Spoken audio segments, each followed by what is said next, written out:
Palco aberto, janelas para o mundo. Hoje, domingo, dia 15 de agosto, aqui com essa estrela gigante nativa, aqui da Chapada dos Veadeiros, quilombola. Quanta honra te receber aqui. Você que tem esse coração gigante, mulher. Bem-vinda, Dalila.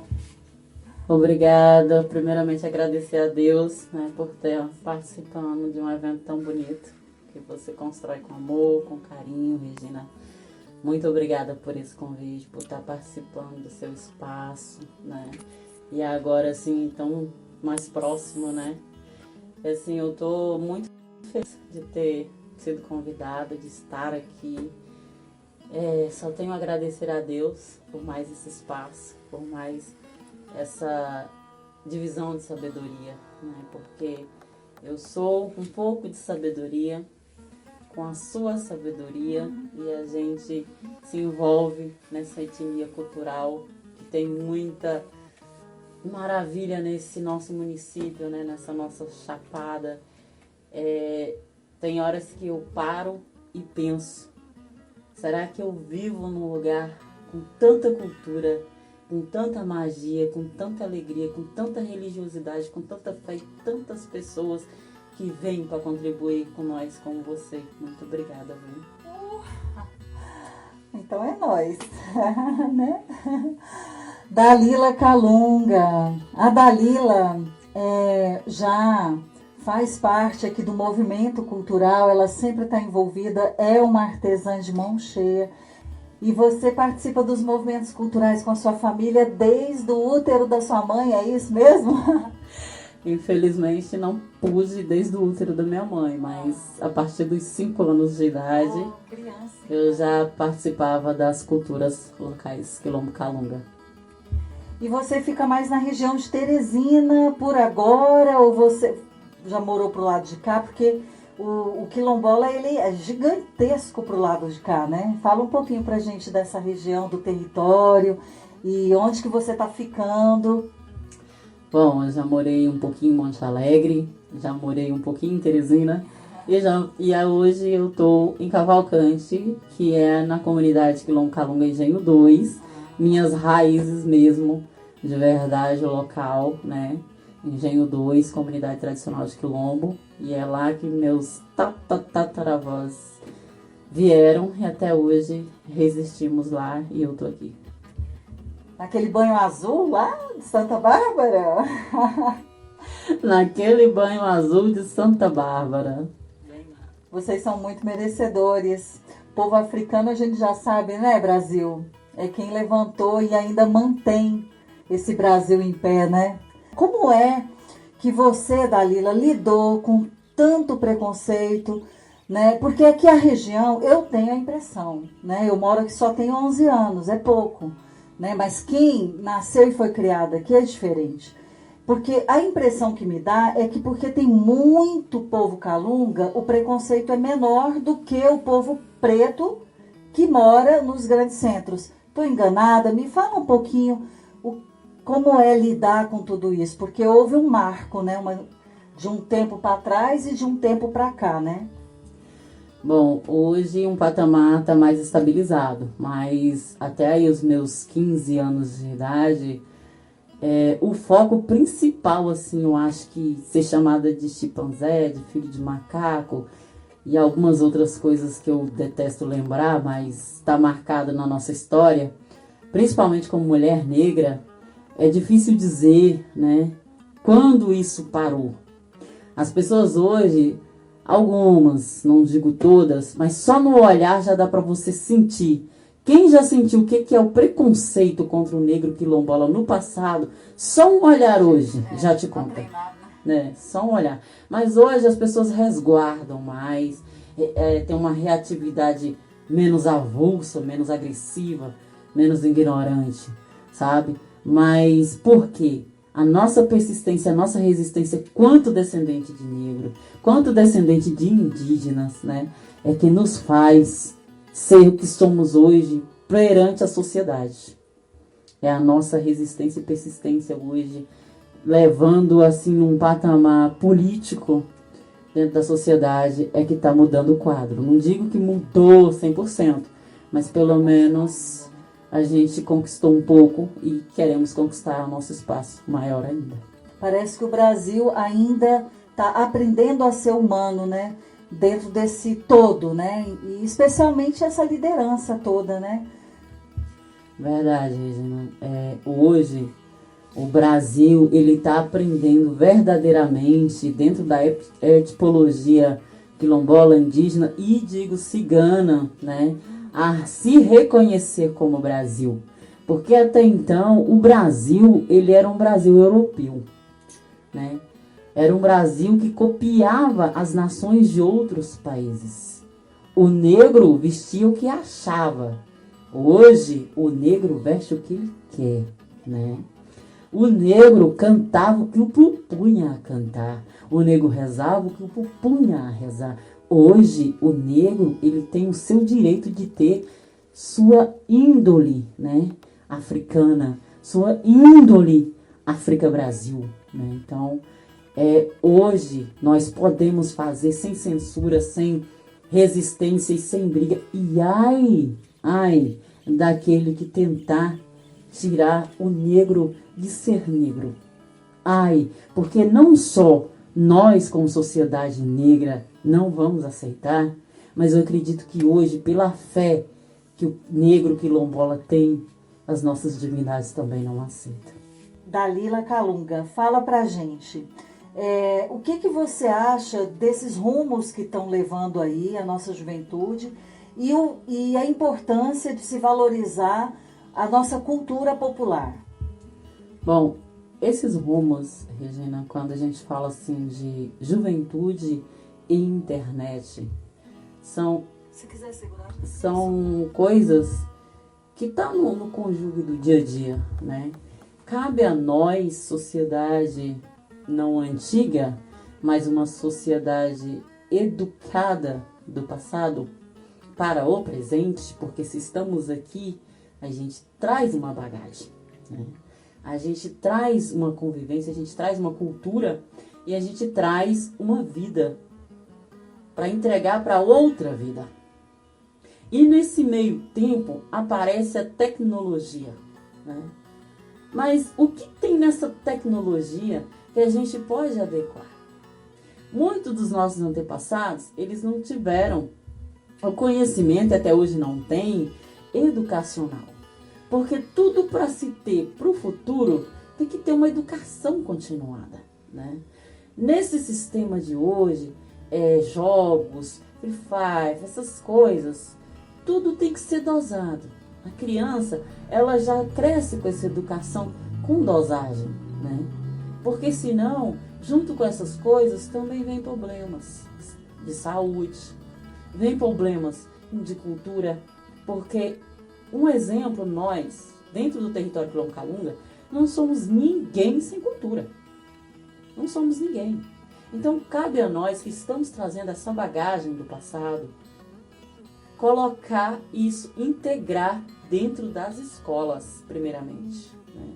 Depois, dentro da comunidade. Qual a criança que está ali tentando jogar ou tentando ver o filme que escutar lá no salão do centro da comunidade? Qual que você acha que ele vai querer? Porque ele ainda está no intermédio. Qual que você acha? Ele vai largar o celularzinho dele e vai para lá, ou ele vai junto com o celularzinho filmar aquilo ali? E aquilo fica guardado. E aquilo vai exterminando. Que hoje tem os grupos do WhatsApp, tem Facebook, tem Instagram, tem que ser mais o quê? Usar a ferramenta. É saber usar a ferramenta. Mas antes de usar a ferramenta da mão, vamos usar da cabeça. Porque as crianças de hoje, ela não escuta de você falar. Você tem que agir. E educar-se. Na parte da educação, nós temos que agir muito mais. Nós temos que agir. Por que as crianças hoje não ouvem mais os pais? É princípios. Antigamente, se eu não escutasse minha mãe, eu sabia que o cipó ia comer. Hoje, nós não podemos bater numa criança porque muitas pessoas extrapolavam, realmente, né? Então, você tem que ter um equilíbrio em tudo. Eu não julgo as leis por isso, mas eu julgo a sociedade. Porque hoje, se tem uma ferramenta e uma forma de você conversar com seu filho, que há tempo para tudo e que a educação é o princípio fundamental para a base de tudo, você ou eu, né, ou todos que estão nos assistindo, pode fundamentar. É como você diz, o brasileiro, ele se inventa e reinventa. E nas políticas públicas, a gente também pode fazer isso. E na consciência, com os nossos filhos, com a nossa escola, com a nossa comunidade, falando culturalmente, nós temos esse poder. Nós temos. Não é brigar, discutir, não. É bater na mesma tecla com o mesmo som. E aquilo vai entrar. Quando ele crescer, ele vai ver a necessidade real que ele precisa daquelas raízes que chamam de velhos, que chamam de antigos, antiquados, decrépitos, né? Somos a múmia do futuro deles. Sem nós, eles não conseguem adiante.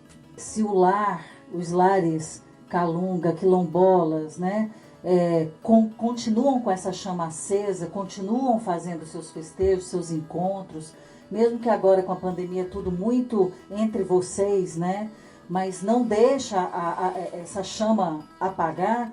Essas crianças, por mais que estejam usando a internet aqui e ali, elas estão interligadas, né, porque quem está dando o exemplo, né? Então, entre vocês adultos, mais adultos, não parou nenhum tipo de festejo. Continuam honrando a cultura de vocês continuam tendo os encontros de vocês. Como está a manutenção entre vocês de toda essa manifestação que vocês, quando vocês passam para as praças públicas, para um convite aberto, né, que eram os festejos há pouco tempo atrás, né? Então, como tá? Vocês fazem isso? No tempo da pandemia, infelizmente, a gente não pôde se juntar como éramos, né? Ano passado. Esse ano a gente teve as folias, né? Tudo dentro dos protocolos da OMS, dentro dos protocolos do município. Não teve bebida, e olha que os foliões falavam, eu não aguento girar sem uma dosinha, mas tudo dentro dos conformes, tudo dentro dos padrões, né? Não teve visitação de fora para dentro, só as pessoas da comunidade mesmo. E rezaram muito. Rezamos muito, giramos a folia, fizemos almoço, janta, sem aglomeração, tudo dentro dos protocolos, direitinho. E foi a de Santo Reis, em janeiro, e a de São Sebastião, em janeiro, né? Infelizmente, mês de julho não deu certo, e agora estamos tentando a de setembro, né? Porque a importância dessas culturas não é só para nos demonstrar. Primeiramente vem a fé daquela pessoa que está pronta para entregar aquela folia. Ela fez uma promessa e ela tem tempo de entregar, entendeu? Outra coisa muito importante, a demonstração do quanto é importante a nossa fé, a nossa cultura para essas crianças que ficaram um ano sem ver. Outra coisa mais importante, a integração e a união dessa comunidade, que vai se dissipando ao decorrer dessa pandemia. Então você vê uma cultura toda indo rio abaixo, igual foi há muitos e muitos anos atrás. Eu não sei se você já ouviu falar da maleta, que foi uma doença também, que acabou dizimando muita cultura dentro do quilombo, né? Porque não sabiam se ao certo que doença era essa. Pessoas que vinham da saúde aqui era a SUCAM, na época, porque foi meus avós que me contaram, o exército, né? E um instituto que eu não me lembro, não me recordo o nome agora, que vinha, foi quando abriu um campo de avião lá no Pão dos Moleques. Então, para atendimento dessas pessoas com a maleta, que era uma febre muito alta, que dava convulsão, a pessoa morria tremendo. Né? E o que causava? Não se sabia. Na época não foi se sabia. Foi embora do jeito que veio, foi embora? Do jeito que veio, ela foi embora com injeção. Foi Teve vacina. Teve vacina.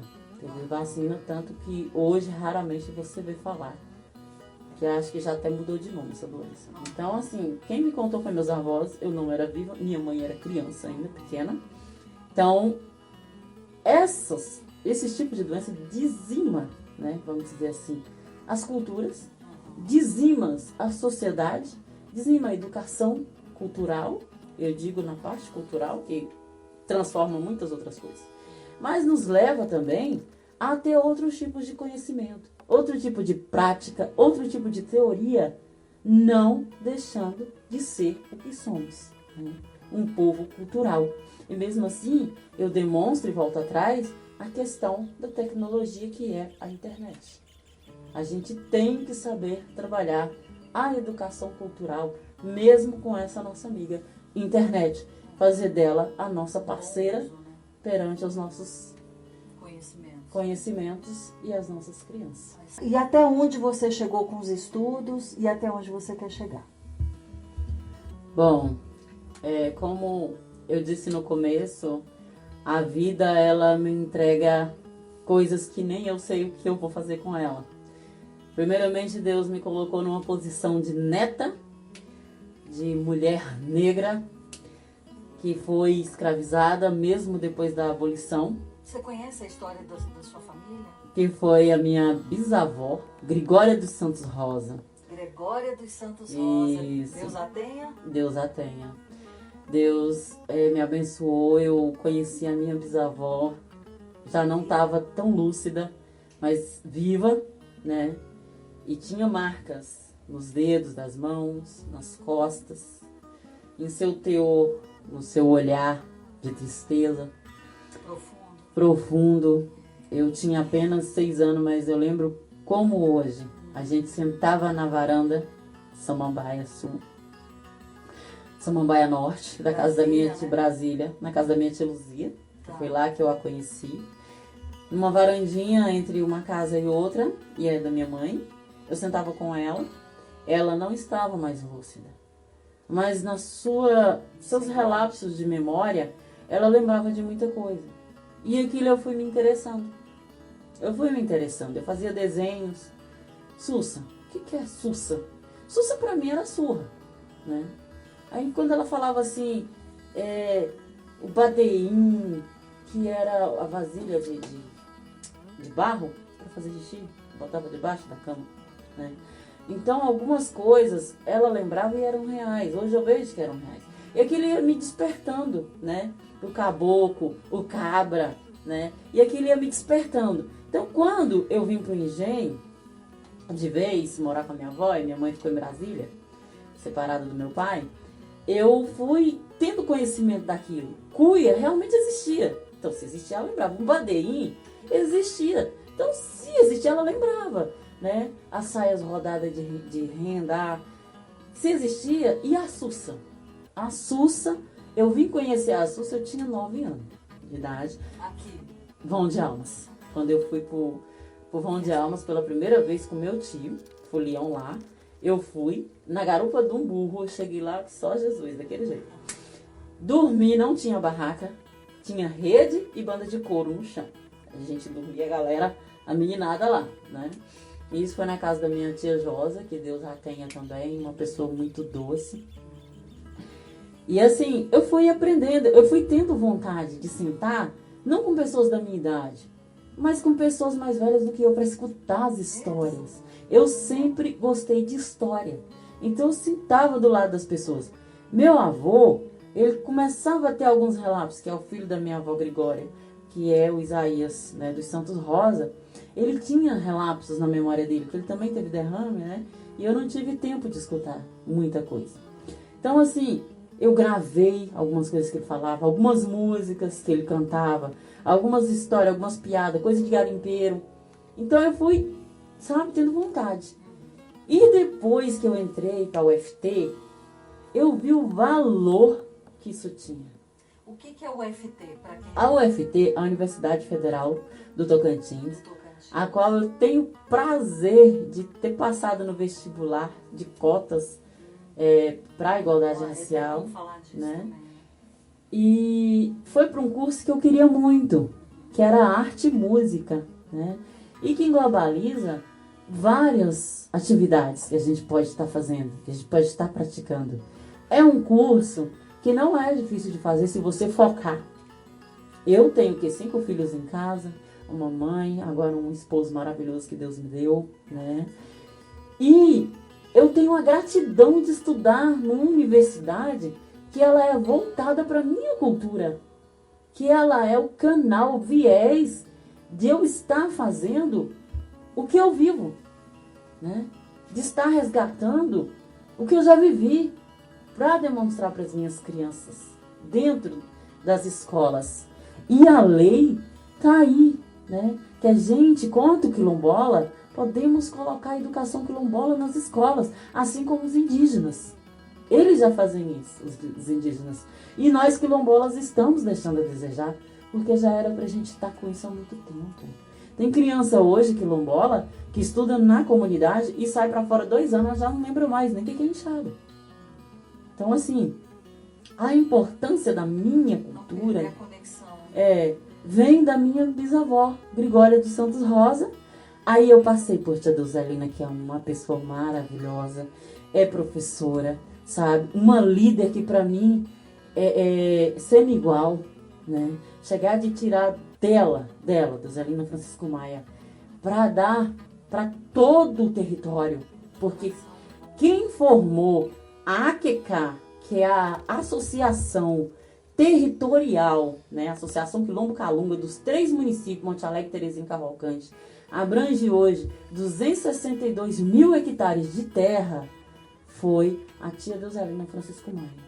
E quem correu atrás, percorreu tudo, foi a dona Procópia, o tio Cirilo, o Tico e o Santo da Curriola e o tio Cesariano. Hoje, em algumas palestras, são pessoas esquecidas, mas por mim nunca serão. Porque por trás deles teve um povo que aceitou, teve um povo que ajudou, teve um povo que correu atrás, né? A minha mãe foi cozinheira nesses marcos todos, né? Recebia pouco naquela época, mas estava feliz porque estava demarcando uma terra que ela nunca mais sairia de lá de dentro. E por último, eu não posso esquecer de agradecer o Vilmar Souza Costa. Professor, primeiro professor de licenciatura em educação do campo, da UNB, primeiro projeto que teve, né?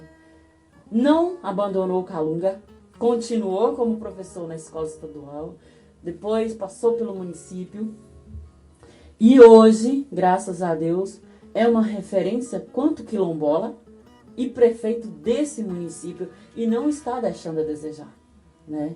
Por mais que falam isso, aquilo, outro, mas por tudo que ele já passou, ele tem pouco tempo, mas ele está tentando fazer. Eu vejo a trajetória dele, né?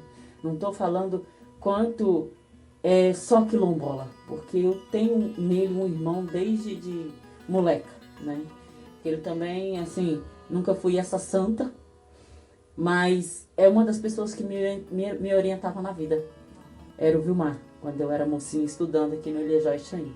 É tocante ainda existir isso no meio estudantil, que é onde a criança está ali se desenvolvendo, até para poder se situar, né, numa base de conhecimento e tudo, ler livros, né, ser livre, ser feliz com conhecimento. Agora, quando você entra numa sala e você está ali para adquirir coisas tão bacanas como é o conhecimento, mas você já se sente mal naquele ambiente porque você não está adequada ao perfil branco, ao perfil colonialista, isso realmente não cabe, né? Então, queria ouvir um pouco mais você sobre tudo isso que eu falei, o que te toca, o que te provoca a falar. Pois é, então assim, Regina, meus livros foi a minha vida. Foi tudo que eu passei, as pessoas boas que eu encontrei e as más. Só me fazem somar na minha educação e só me fazem ter mais vontade de crescer. Eu já tive vontade de destruir minha vida. Eu já tive vontade de crescer. Eu já tive vontade de deixar tudo pra lá e não ligar. Mas a minha vontade de ver não só eu bem, mas as outras pessoas bem, me faz ser militante. E a educação que a minha mãe me deu, que os meus antepassados me deu, me faz querer ser uma pessoa melhor. Quando eu vejo que vai dar alguma coisa errada, principalmente dentro da minha comunidade, eu tô na luta. Mesmo que pareça que eu tô contra eles, eu tô na luta. Porque eu sei que o presente nosso é agora, tá tudo bem, tá tudo ótimo, tá tudo legal. Mas o que vai vir no futuro? Né? Que tipo de forma que a gente vai ser representatividade no futuro? Minha educação, ela vem do conhecimento da vida. Eu sou artesã porque precisei aprender a fazer artesanato para criar uma menina de 1 aninho de idade aos meus 18 anos. Eu sou agroextrativista porque eu vi no cerrado frutos que poderiam me dar dinheiro para sustentar a minha filha e não me ver longe dela, né? Eu hoje sou cantora e compositora porque é um sonho que eu sempre tive desde criança. Desde criança. A minha primeira música que eu fiz, nem eu hoje acredito que eu fiz ela com 9 anos de idade. Né? E eu tenho ela anotada. Até hoje. Eu tenho 400 músicas feitas por mim. Então é um sonho. Mesmo que eu não vou ser cantora, alguém um dia vai achar essas músicas. Você é cantora, meu bem. Você é. Mesmo. Esse vozeirão maravilhoso. Que eu não participe de grandes palcos da vida, mas eu tô aprendendo para ensinar alguém. Quando eu falo militante negra, não é só simplesmente chegar aqui e falar das nossas culturas, falar das nossas tristezas, das nossas trajetórias e lutas ministeriais, em praças, né, em Brasília, Goiânia, até mesmo aqui em Cavalcante. Eu falo da arte que a vida traz para cada quilombola e força a ele ter esse conhecimento para não se perder na vida. Quando eu digo, entrei para uma universidade, é facinho, é simples, não é. Porque para o negro, no Brasil, na África, Cabo Verde, aonde quer que seja, do nosso patamar, da nossa tipologia, não é fácil. Por isso que somos resistência e persistência. Se algum dia um governante vai nos ressarquir de 319 anos atrás, eu não sei, mas Deus sabe. Porque tudo que os meus antepassados passaram serviu para a educação que temos hoje. Né? Você pega um livro, você lê o que o escritor escreveu e você ensina o que o escritor escreveu. Você tirar a educação da sua própria vida para passar para outras pessoas faz muito mais importância, porque você sentiu na pele. E hoje é o que acontece com os negros. Além de você ler para estudar, para ser alguém dentro da sociedade, né, institucionalmente, você tem que aprender o que você sentiu na pele. Não é sentar e chorar, é parar e analisar se aquela chibata vai te fazer bem ou te fazer mal. Se você vai entrar na universidade, o reitor vira para você e diz, você não vai passar. Se você passar, o reitor vira para você e diz, não tem vaga para você aqui. Se você tentar de novo, junta uma comissãozinha lá e diz, tenta de novo fazer o vestibular, sendo que a sua nota está ali para você entrar na universidade. Você não entra porque você é negro. E a universidade é federal. As pessoas fingem aceitar a nossa cor, a nossa raça, né? Como se diz, os governantes, que eu detesto esse negócio de raça. Mas eles fingem aceitar pelos 5% que eles nos devem. E cadê os 95%? Né? Se nós não nos educarmos, nós não tinha nem o ensino médio, nós não tinha direito nem o ensino médio. Vamos dizer assim, então, o 6º ano. A nossa educação, a minha, veio do que caiu no meu colo. Se hoje eu sou condutora de visitante, cantora e compositora, ativista cultural, ativista quilombola, agroextrativista, técnica em meio ambiente, né? Artesã, é pelo que caiu no meu colo, foi a necessidade que me fez ver essa realidade. E já a cultura não. A cultura essa está no meu sangue. A cultura veio do reconhecimento pela minha bisavó, pelas minhas avós, pelo meu avô, pela minha mãe, né? Veio. E quando eu falo, mãe, isso assim, assim, assim, não tá certo, mãe. Ela vira pra mim e fala, eu concordo com você. Aí eu vou até o fim. Aí eu vou até, nem que eu tenho que ir no fundo do poço. Mas se ela falou que não tá certo, não tá certo. Porque se for de aferir a minha comunidade por um erro de algumas pessoas, a minha educação entra também. Porque se ela sentiu isso no passado, com certeza meus filhos vão sentir no futuro. Então, é esse tipo de educação que eu carrego, gente. Se tudo que eu faço, institucional, cultural, comunitário, municipal, é para um bem de toda a comunidade quilombola, negra, é essa educação que eu vou levar.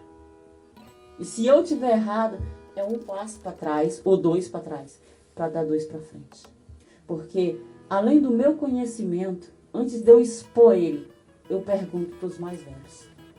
Antes de eu fazer qualquer coisa, eu pergunto para os mais velhos. A educação e a vontade de aprender eu trago de mim, do que eu já vivi, do que eu já passei.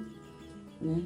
Das minhas frustrações, depressões, tristeza, escolhas erradas e sustentabilidade, que é o que eu mais aciono assim na vida.